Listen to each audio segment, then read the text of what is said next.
Hey YouTube family, welcome back to Lady Shaw Reacts. Today I'm getting into something a little bit different.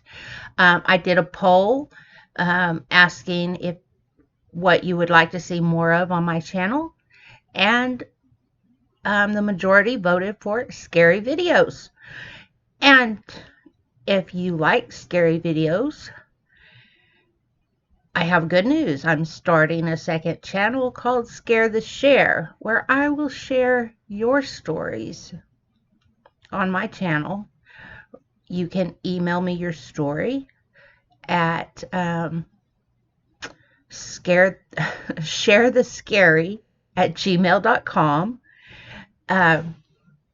Anything paranormal, unexplained, cryptid, um, anything mysterious, creepy, or unexplained. We can talk about UFOs. We can talk about cryptids. We could talk about serial killers. It doesn't have to be paranormal to be creepy. I just want y'all to scare me. So if you have had anything crazy, unexplained, mysterious happen in your life and you'd like to share your story, email me at sharethescary@gmail.com, and I will be sharing those stories on my new channel, Share the Scare, along with some of my own stories, which, holy, I've actually had something that happened to me be told on someone else's podcast, because it is just insane. But you'll have to tune in to Share the Scare with Lady Shar to hear that story. So this is Mr. Ballin. I love him. I watch him all the time. And he just uploaded this. Top 3 final messages from people about to die. He's just the bomb. If you like scary stuff, go subscribe to this man, because he covers some creepy, scary shit, let me tell you. And we about to dive into some of it right now. Like, comment, subscribe, please. Today, we're going to look at 3 final messages from people who knew they were about to die. But before we get into those stories, if you're a fan of the strange, dark, and mysterious delivered in story format, then you come to the right place, because that's all we do, and we upload 3 or 4 times every week. So if that's of interest to you, please replace all of the like button's salted butter with unsalted butter. Also, please subscribe to our channel and turn on all notifications so you don't miss any of our weekly uploads. He has the best hit the like button. It's something different every single video.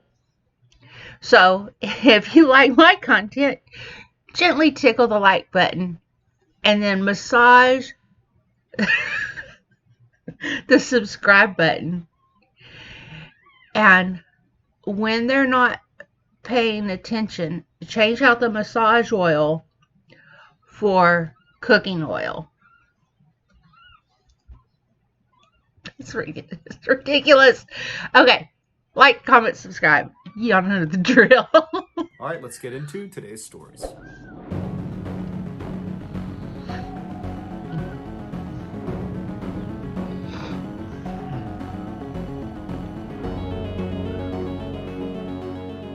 On December 7th, 1941, the Japanese famously attacked Pearl Harbor, the U.S. military base in Hawaii. But Pearl Harbor was not the only U.S. base attacked by the Japanese that month. In fact, just hours after the Pearl Harbor attack, the Japanese shifted gears and attacked U.S. military personnel on Wake Island, which is a coral atoll in the northern Pacific Ocean. After 2 weeks of fighting, the Japanese had taken Wake Island from the Americans, and they sent the majority of American military personnel and American American civilian contractors to prisoner of war camps in Asia. But they retained 98 of these POWs to stay on the island and fortify defenses. Over the next couple of years, the Americans would periodically bomb Wake Island, but there was never any concerted effort to take it back from the Japanese. However, that all changed on October 5th, 1943, when the Americans decided it was time to take it back. They launched a huge air raid on the island that was so violent, the Japanese admiral on Wake Island was convinced a full-scale invasion was imminent.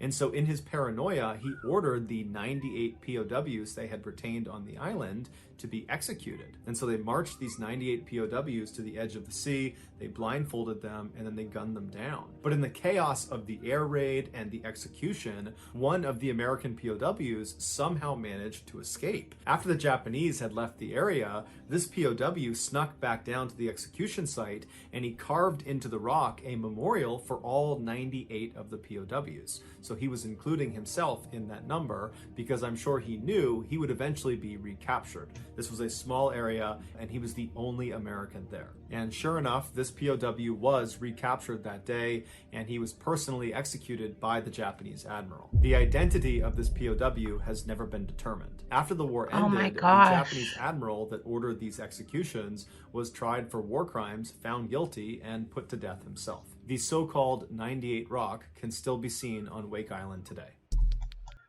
Oh. R.I.P. to those soldiers. Wow.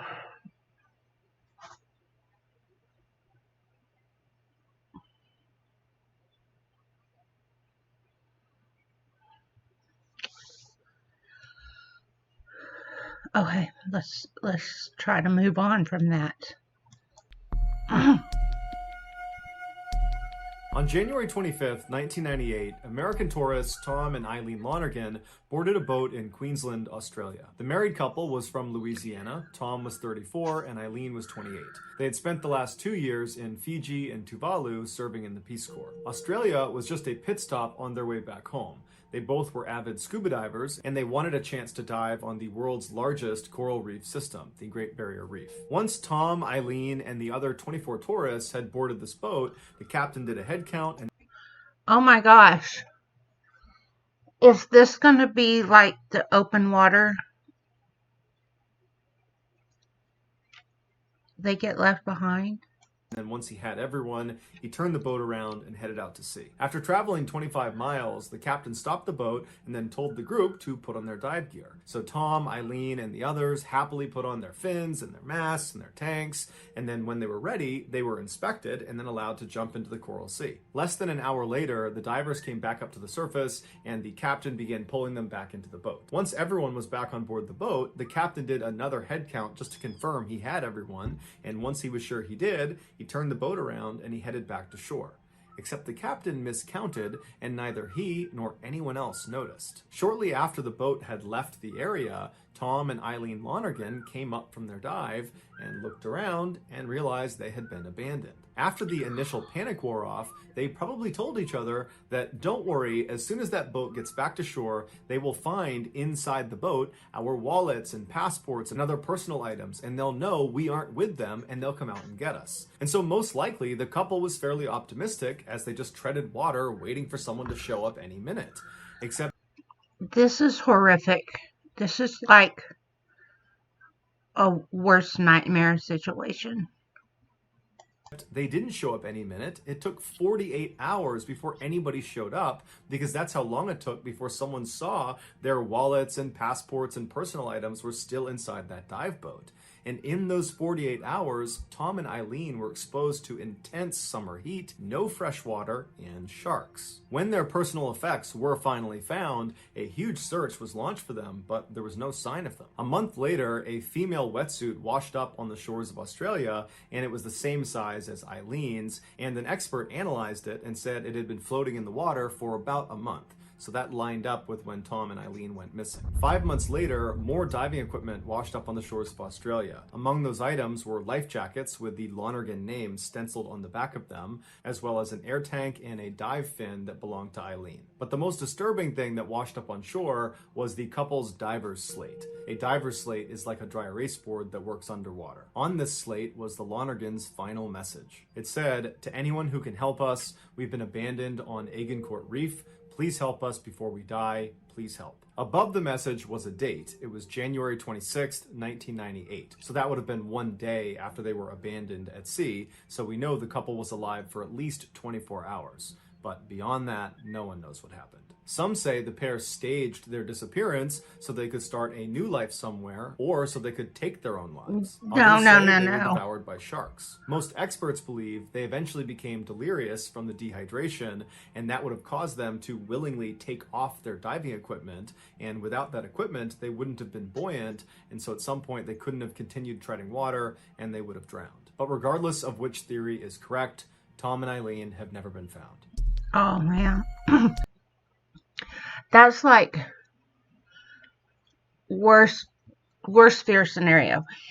Me and my family went on a cruise once, and we went to Grand Cayman was one of our stops, and we went out to Stingray City, and it was this like sandbar out in the middle of the ocean. It was 5 miles from the island, and it was knee-to-waist deep water. And then at the end of the sandbar, there was this huge drop-off, and they had submarine rides that went down that rock face, and but we didn't do that. We were just on there. But I did go to the edge and look down, and even though we're in water, so I couldn't free fall down, I couldn't bring myself to go out past that edge, to swim out over that open water. I just had visions of sharks. You know how sharks love sharp drop off like that, like great whites. I mean, that's how they hunt. And I'm like, I couldn't do it. I held stingrays, and I even kissed one because it's supposed to be good luck. And I swam with a barracuda, but I could not bring myself to go over that edge, even though you can't fall because you're in water. I couldn't do it. Oh, I'm going to have nightmares now. Whew. Okay, number 1, one-way trip. Let's go, Mr. Ballin. Bryce Gillies was born in 1989 in Northern Virginia, just outside of Washington, D.C. From a young age, Bryce's parents knew he loved the outdoors, and so they signed him up for the Boy Scouts. And as a scout, Bryce learned, amongst many things, how to survive in the wilderness. And he would routinely put this training to the test by leaving his house and heading off to the nearby Appalachian Trail and hiking around sometimes up to 20 miles in a single day. Bryce ultimately became an Eagle Scout, which is the highest rank. I know someone whose son hiked the Appalachian Trail. And there's like stops along the way where they can pick up mail, and you can leave care packages for them, like supplies, new shoes, and all that kind of stuff. It's crazy.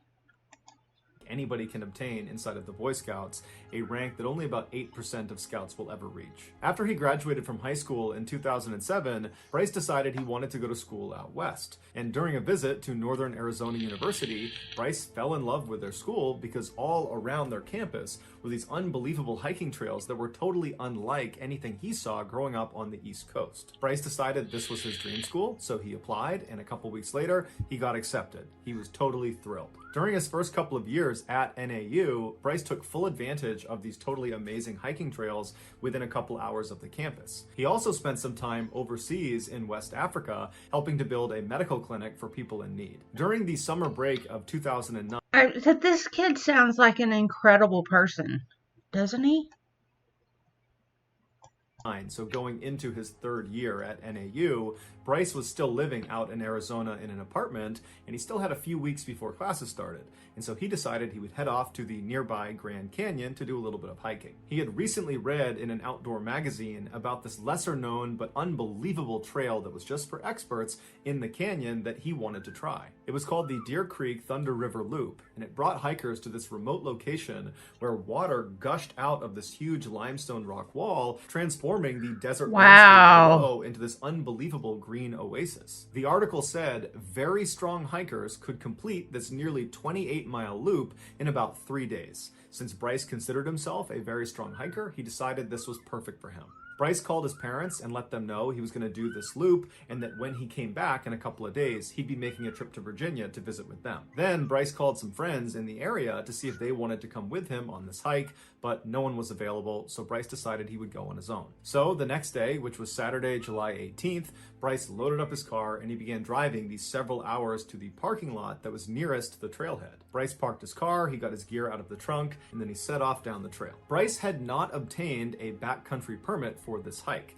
This was a requirement for anybody doing an overnight out in the canyon, which Bryce planned on doing. Bryce also didn't file his route with the park rangers.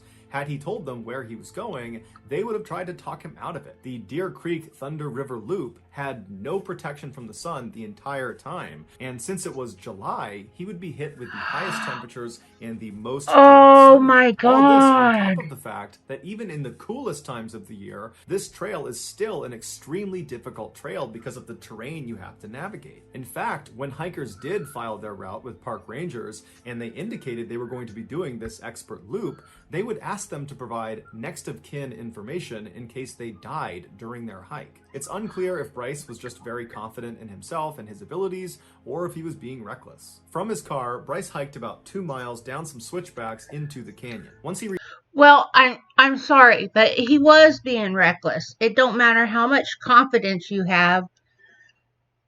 There are safety measures in place for a reason. It's not, if you're at this level, you need to take safety measures, and if you're at this level, you can disregard them. No, that's not how it works. I'm sorry, this kid sounds like an incredible person, but that was very reckless.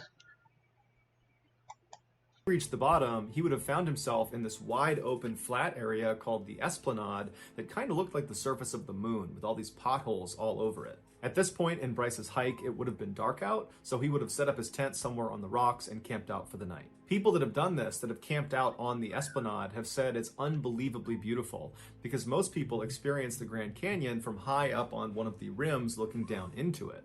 But the Esplanade is literally inside the canyon, so you have this unobstructed view in both directions, and apparently it's quite beautiful. The next morning, Bryce got up at sunrise, he packed up his campsite, and then he continued on his hike. The first challenge he would come up against that morning was navigating down what's called the Red Wall, which is a fairly steep and treacherous descent that for an experienced hiker, it would take about an hour to safely navigate. And then at the bottom of the Red Wall, you would enter into this area called the Surprise Valley. No one really knows why it's named that, but hikers who have been down in this valley, they think it's named after the surprise you feel when you get in there and you realize how much hotter it is. Typically, it's about 10 or 20 degrees hotter down inside of this bowl. After Bryce successfully navigated down the Red Wall, he entered into this totally miserable Surprise Valley, but he would have known he was only about a half mile away from his target destination, the Deer Creek Thunder River, where he planned to jump in and cool off. So, eager to do that, Bryce took off, but made a critical mistake. He went the wrong way. While it's unclear exactly how this happened, experts believe his ears played a trick on him. Hikers are told as they're approaching this river in the middle of the desert, they should listen out for it, because when you get fairly close, you can hear the sound of rushing water. But hikers have to be careful, because sometimes when the wind is blowing in a certain direction, that sound from the river will echo off the inside of this bowl, and it will appear to come from the opposite direction. It's believed Bryce was following this map when he heard the sound of this river coming from a different direction, and so he abandoned the map and followed the sound. Bryce walked for quite a while in the wrong direction, all the way up a hill, and most likely the whole time he was hearing the sound of the water, and he probably thought, once I get over the top of this hill, I'll look down the other side and I will see the water. But when he crested the hill, he looked down and just saw a barren valley. Had he continued another quarter mile down into the valley and then up the other side, he could have turned around and he would have been able to spot an obvious landmark that would have brought him to the river. But most likely, Bryce was exhausted from the extreme heat and the sunlight and trekking all this way, and so he felt like it was probably too risky to keep going down into this valley because he had no idea where it went. So in keeping with his wilderness training he got as a Boy Scout, he dropped all of his heavy equipment off the side of the trail in an area he had marked so he could eventually come back and retrieve it. And then he took his water, food, and headlamp, turned around, and began backtracking. After a little while, Bryce decided to abandon the trail and actually veer off onto a dry creek bed. In the Boy Scouts, they're taught any dry creek bed will eventually connect to water. And so at this point, Bryce is probably running low on water and figures whether this leads him to the Deer Creek Thunder River or some other water body, he didn't care. He just needed water. So off he went on this dry creek bed, but after a while, he saw less and less vegetation. It was just this barren desert in all directions. After a little while longer, Bryce dropped all of his gear on the ground after finishing his water.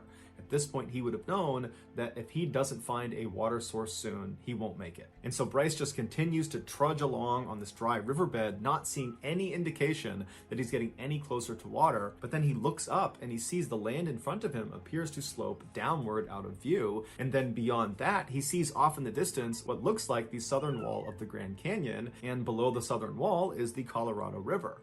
And so Bryce would have known if he can just go down this decline, he's certain to reach this river and he'll be saved. And so Bryce made his way up to where the ground started going down towards the river, and he began safely descending fairly slowly. And then he reached a very steep section called a spill, which is a dry waterfall. And these vary in height, but they're pretty steep and they're pretty slick. Once Bryce went down one of these things, there'd be no way to get back up again. So this was a one-way trip.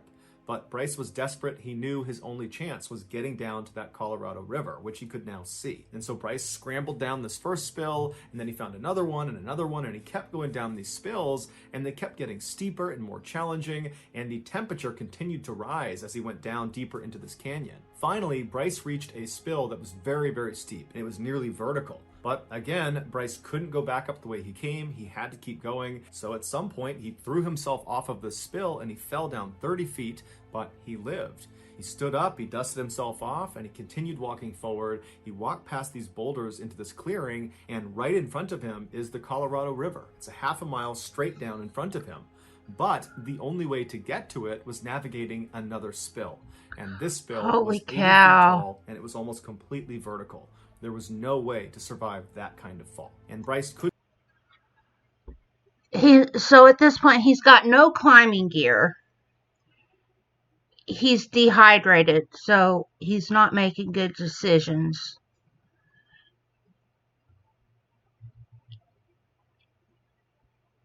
And